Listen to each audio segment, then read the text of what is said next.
70% pour 100%. 70% pour 100%. Hey, il va falloir que tu fasses ça avant. Je vais te demander de communiquer avec Vinny Falcone, house band superbe. Vinny, on s'en va vers la première de Bruno.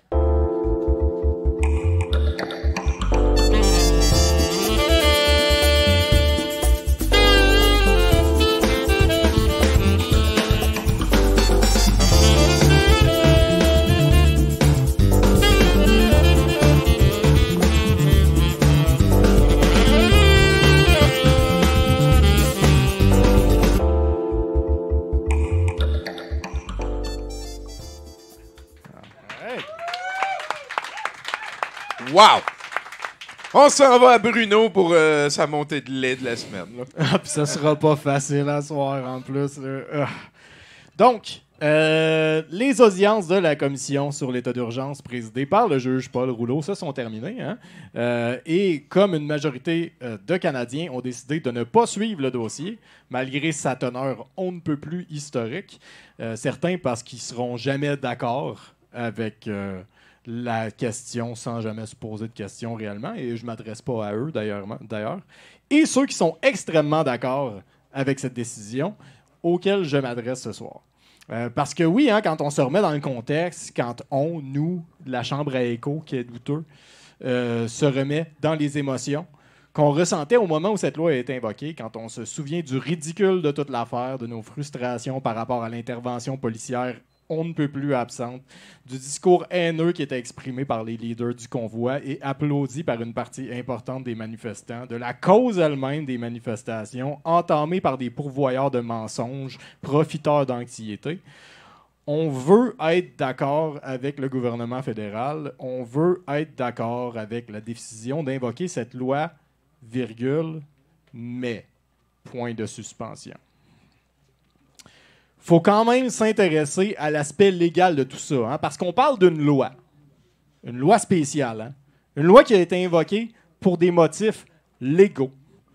Et si ces motifs ne sont pas à 100% respectés par les gens au pouvoir, ça crée un précédent légal qui peut permettre à n'importe qui se retrouvant à la tête du gouvernement de la réinvoquer pour des motifs similaires, toujours non valables, sans réelles conséquences. Et là, je dis sans réelles conséquences, hein, mais il faut savoir une chose importante. La loi en question a été conçue pour forcer une commission d'enquête suite à son invocation. Et ça, c'est une bonne chose. Hein. Mais aucune conséquence ne sont reliées à une décision du commissaire condamnant son invocation. Ça veut dire que si le juge Rouleau décide que la loi est invoquée sans motif valable d'un point de vue légal, personne ne sera sanctionné d'emblée, sauf peut-être dans l'opinion publique.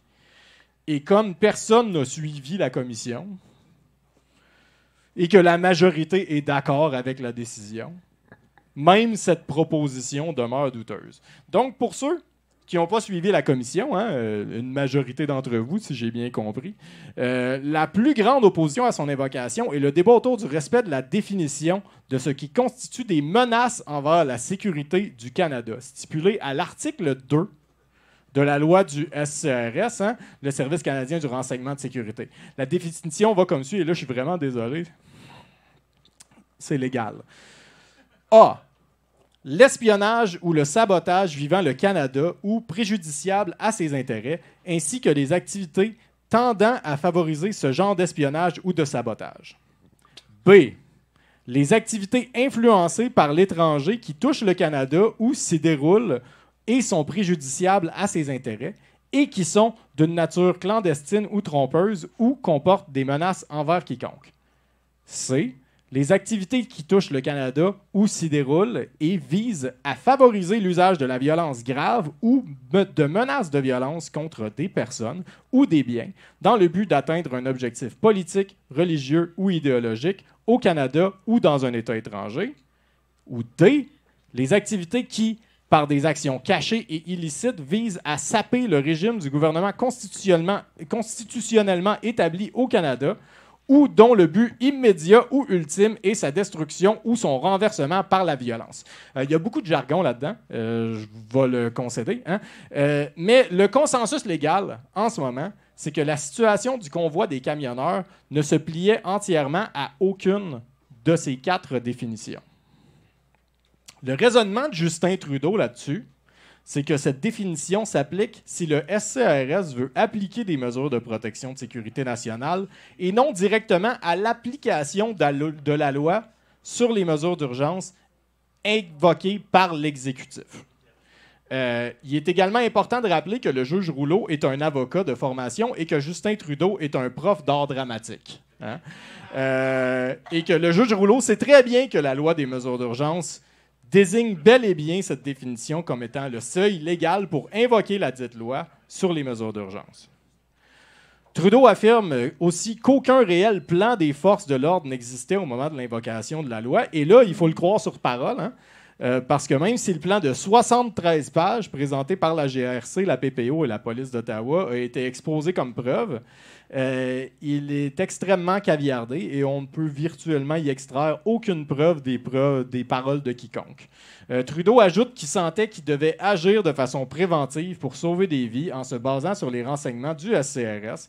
Il ajoute que suite à la recommandation il a suivi la recommandation du SCRS en invoquant la loi, ce que David Vigneault, directeur du SCRS, et David Lametti, ministre de la Justice et procureur général du Canada, hein, ont également affirmé plus tôt lors de la commission. Ceci dit, le SCRS, c'est comme une instance gouvernementale, hein, qui enquête généralement sur des individus ou des groupes spécifiques et pose des actions ciblées au cas par cas.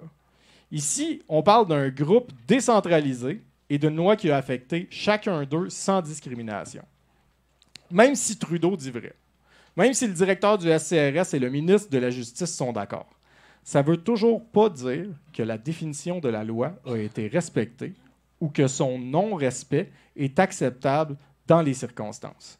On ne parle pas ici d'un comité éthique conçu pour peser le pour et le contre de cette décision. On parle de l'homme à la tête du pays qui prend des recommandations du chef de la CIA canadienne et du ministre en charge de faire régner l'ordre. Pas beaucoup de voix de dissension dans ce comité-là. On n'a entendu personne du cabinet libéral qui semblait s'opposer à l'adoption de cette loi pendant tout le processus, d'ailleurs. Et là, avant même qu'il soit arrivé à la conclusion de cette commission, hein, où des analystes légaux et politiques semblent s'accorder sur le fait que c'est 50-50, pas mal, on parle d'élargir les définitions de ce qui constitue des menaces envers la sécurité du Canada. Effectivement, cette loi a été conçue pendant la guerre froide. Pour les auditeurs qui n'étaient pas vivants pendant la guerre froide, c'était comme Game of Thrones, mais moins sexy.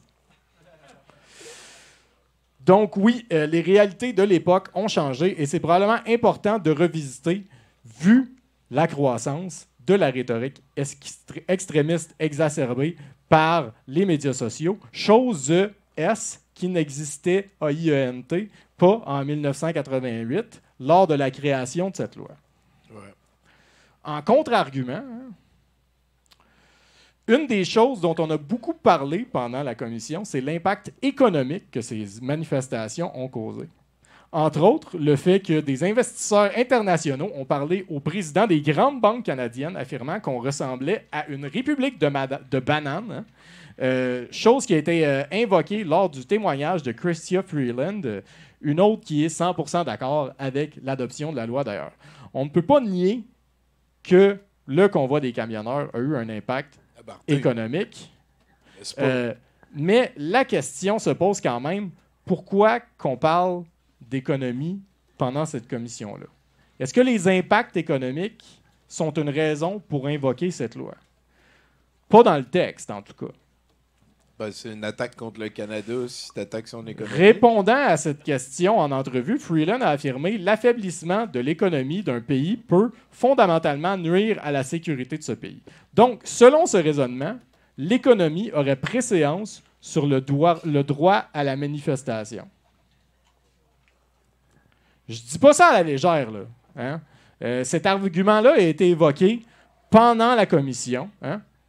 Et le fait même que la ministre des Finances ait été invitée pour parler d'économie lors des audiences peut laisser croire qu'il est probable que l'impact économique soit ajouté à la définition de menace envers la sécurité du Canada.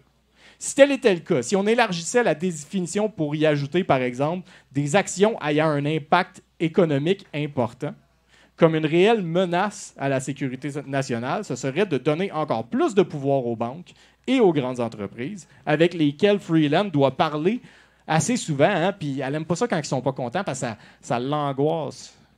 Tu sais? Désolé pour l'argument de la pente glissante que semble être cette chronique en entier. J'en suis totalement conscient. Mais quand je regarde l'état des choses en ce moment de notre système politique, légal et économique qui ne font que se diriger de plus en plus vers le désavantage à la population et l'avantage aux gens qui détiennent le pouvoir, je me sens en droit de proposer un scénario qui nous dirige un peu vers une dystopie en guise de mise en garde. Oui, on est une grande majorité au Canada à penser que l'invocation de la loi était raisonnable et valable. On est une grande majorité au Canada à ne même pas s'être intéressé à la commission qui a suivi l'invocation historique de cette loi parce qu'on était biaisé positivement dès le départ. Ce que je veux dire, dans le fond, c'est que si on est émotionnellement d'accord avec quelque chose qui a affecté beaucoup de gens négativement, si on a ressenti une émotion positive au retrait de droits normalement fondamentaux à une partie de la population de notre pays parce qu'on n'était pas d'accord avec leur opinion ou la manière qu'ils avaient de l'exprimer, si on ne veut même pas se poser de questions sur les circonstances de la légalité de l'application de mesures extraordinaires parce qu'elles nous ont avantagés et ont désavantagé nos adversaires idéologiques, ça s'appelle écouter son ressenti. Puis c'est dangereux. C'est particulièrement dans ces situations qu'on doit demeurer vigilant. Parce que c'est pas dit que la prochaine fois, cette loi ne sera pas invoquée contre des manifestants environnementaux, autochtones, pour l'accès à l'éducation. Des causes qui sont, selon moi, légitimes et qui sont, je vous le rappellerai, très impopulaires chez une tranche de la population, qui seront certainement contents quand le premier ministre Poilievre invoquera une nouvelle loi aux définitions plus larges pour empêcher les moyens de pression citoyens. Le juge Rouleau n'a pas encore rendu sa décision, mais peu importe quelle décision il prend, elle aura définitivement des conséquences historiques pour le Canada et ses citoyens. Espérons qu'elle ne soit pas trop grave. Jusque-là, je vous invite à demeurer informé. La semaine prochaine, je vais essayer de redevenir drôle. Merci, Bruno Corbin. Un gros dossier, ça, c'est sûr. Parlant de gros dossier, Peter, t'es-tu chatouilleux? Oui. Pas vrai? Partout, genre? Ouais, lève ton bras comme ça. Genre là? À peu près. Ouais, dans J'ai aimé le geste, ça a gagné. Je pense que je l'ai gagné, celle-là. Hey, parle au House Band qu'on ait un autre chroniqueur. Mesdames et messieurs, on poursuit le spectacle avec Vinnie Barbarino.